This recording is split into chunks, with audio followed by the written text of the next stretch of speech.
Israel ने Lebanon में संचार साधनों में धमाकों के माध्यम से दुनिया को नई तरह की जंग में धकेल दिया है और आतंकियों को हिंसा का एक नया तरीका भी सिखा दिया।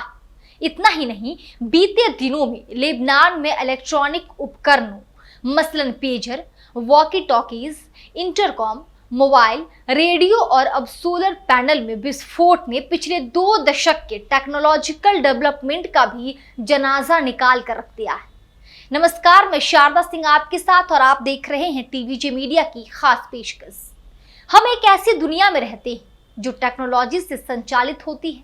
टेक्नोलॉजी ने हमारे जीवन को आसान बनाया है, लेकिन इलेक्ट्रॉनिक उपकरण, कम्युनिकेशन डिवाइसेस, गैजेट्स कभी कभी सुसाइड बम में भी तब्दील हो सकते हैं। इसका मजमून लेबनान में दिख रहा है, जहां हिजबुल्लाह के कम्युनिकेशन सिस्टम में बड़ी घुसपैठ हुई।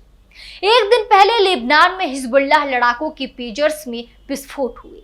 इसमें करीब 9 लोगों की मौत हुई और 4000 से ज्यादा लोग घायल हो गए। वहीं अब हिजबुल्लाह लड़ाकों की ओर से इस्तेमाल किए जाने वाले वॉकी टॉकी और सोलर पैनलों में भी विस्फोट हुए। बता दें कि लेबनान और सीरिया में पेजर में धमाकों पर संयुक्त राष्ट्र महासचिव एंटोनियो गुटेरेस ने चिंता जताई।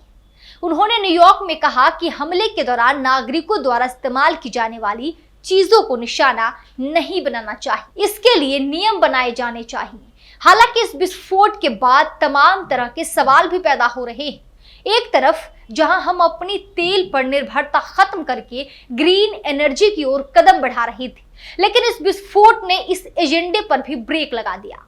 पिछले 1 दशक से मिडिल ईस्ट के तेल और गैस के महत्व को खत्म करने के लिए अमेरिका और यूरोप क्लाइमेट चेंज के COP सम्मेलन में नाटक करता रहा। सोलर ऊर्जा, विंड पावर, इलेक्ट्रिकल कार, इन चीजों का जोर शोर से प्रचार किया जाता रहा और नारा लगा कि 2050 तक पश्चिमी देश कार्बन नेचुरल हो जाएगा। जर्मनी विंड एनर्जी का पंखा और टरबाइन बनाने में दुनिया में किंग बना बैठा था, मगर यूरोप में कोरोना के समय हवा नहीं चली और विंड एनर्जी का जवाल हो गया।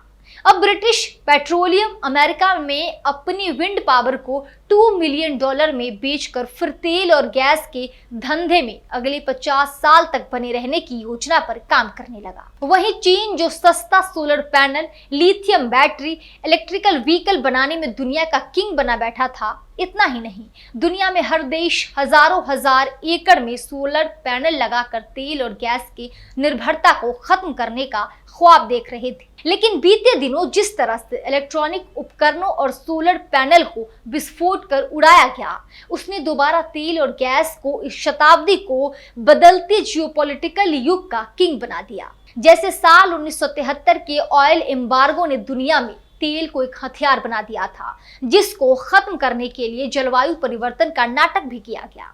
मगर पिछले 2 दिन में लेबनान की गलती ने फिर से इस दौर को जिंदा करना शुरू कर दिया। इस इलेक्ट्रॉनिक विस्फोट ने न केवल अंतर्राष्ट्रीय मानवीय कानून का उल्लंघन किया है, बल्कि सोलर पैनल को स्पेस टेक्नोलॉजी को इस्तेमाल कर उड़ाने से दोबारा मिडिल ईस्ट को पिछली शताब्दी की तरह इस शताब्दी में किंग ऑफ एनर्जी बना दिया। यानी कि भविष्य में अब कोई भी देश सोलर ऊर्जा की दौड़ में अग्रणी नहीं होगा और इस विस्फोट ने संयुक्त राष्ट्र के सतत विकास की भी धज्जियां उड़ा दी। फिलहाल इस वीडियो में इतना ही। इस वीडियो के लिए रिसर्च किया था यूके में रहने वाले जियोपॉलिटिकल एक्सपर्ट मोहम्मद सिमाब जमा ने। अगर आपको ये वीडियो पसंद आई हो तो इस पर कमेंट करना और चैनल को सब्सक्राइब करना ना भूलें। तब तक के लिए मुझे दीजिए इजाजत और देखते रहिए टीवीजे मीडिया।